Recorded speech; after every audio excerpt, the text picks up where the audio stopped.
palavra chakra vem do sânscrito e significa roda de luz, também conhecido como centros vitais, fulcros energéticos ou centros de força. Geralmente são visualizados por videntes e clarividentes como campos em forma de redemoinhos, com a aparência de uma flor, com pétalas irradiantes e coloridas. O nosso corpo é regido por esses centros, que vibram em sintonia uns com os outros ao influxo do poder diretriz da mente, estabelecendo um veículo eletromagnético no qual o pensamento vibra em circuito fechado antes de exteriorizar-se. Cada célula do nosso corpo pode ser considerada um motor elétrico ou diminuto centro vital.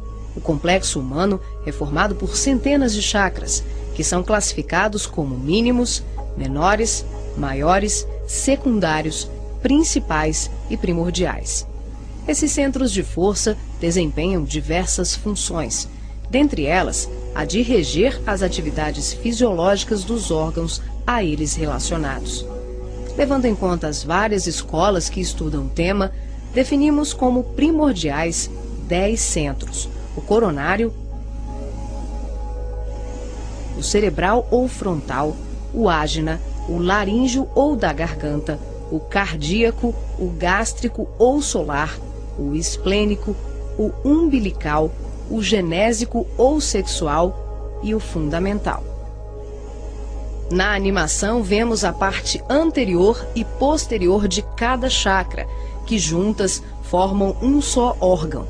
Esses centros de força giram em alternância, repetindo o sistema de respiração no movimento permanente de emissão e absorção de energia. O giro é sincronizado e complementar entre o chakra anterior e o posterior.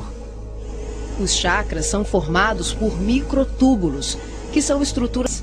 Aqui vemos um exemplo dos microtúbulos maiores. E aqui, microtúbulos menores preenchendo os microtúbulos maiores.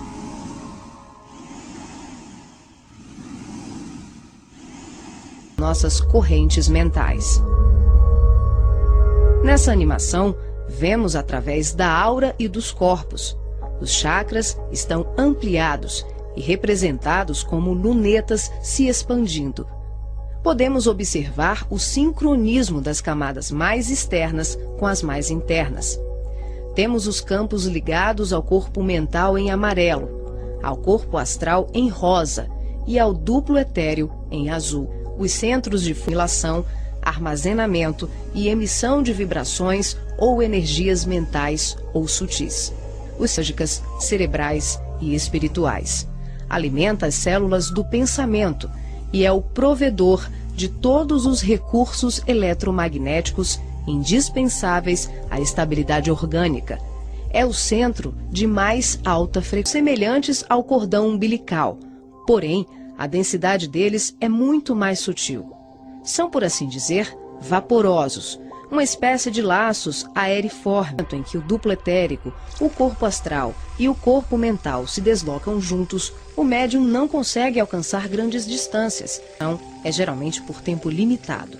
Esse fenômeno é muito comum no sono e também em desdobramentos parciais durante os trabalhos mediúnicos. De trabalho e observação, além de lhe possibilitar o deslocamento para regiões diversas. Ele pode viajar para qualquer lugar do espaço, incluindo o plano físico e o extrafísico. O corpo astral, envolvido pelo corpo mental, fica permanentemente conectado ao corpo físico pelo cordão de prata, que também é conhecido como cordão fluídico. Trata-se de um laço, um feixe energético extremamente flexível e expansível, que é formado de microtúbulos, a exemplo dos chakras, e mantém um fluxo energético bidirecional entre os corpos densos e sutis. Esse fluxo vibratório diminui dentro do corpo mental. Os 3 corpos saem. O médium devolve ao corpo o duplo etéreo e apenas o corpo mental se projeta. A animação demonstra que em qualquer tipo de desdobramento, os corpos permanecem através do cordão de prata e dos fluxos energéticos.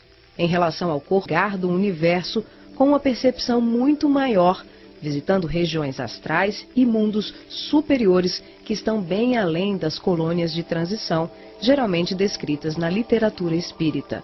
O corpo mental é o envoltório sutil da mente. Tem a forma ovalada ou ovoide, que define o formato da totalidade da nossa aura.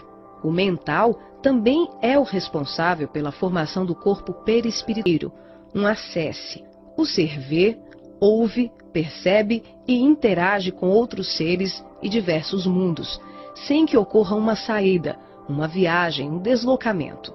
O espírito pode estar em vários locais ao mesmo tempo. Na animação em 3 dimensões, podemos notar com maior clareza que a nossa aura não começa na superfície do corpo físico. Ela é formada por camadas, conhecidas como campos sutis ou campos dimensionais. O corpo físico é a parte mais interna das mais densas. O corpo mental envolve o corpo astral, o duplo etérico e o corpo físico. Na cor amarela, vemos a aura mental, de cor psíquico. Na medida em que pensamos, automaticamente alteramos o nosso campo celular.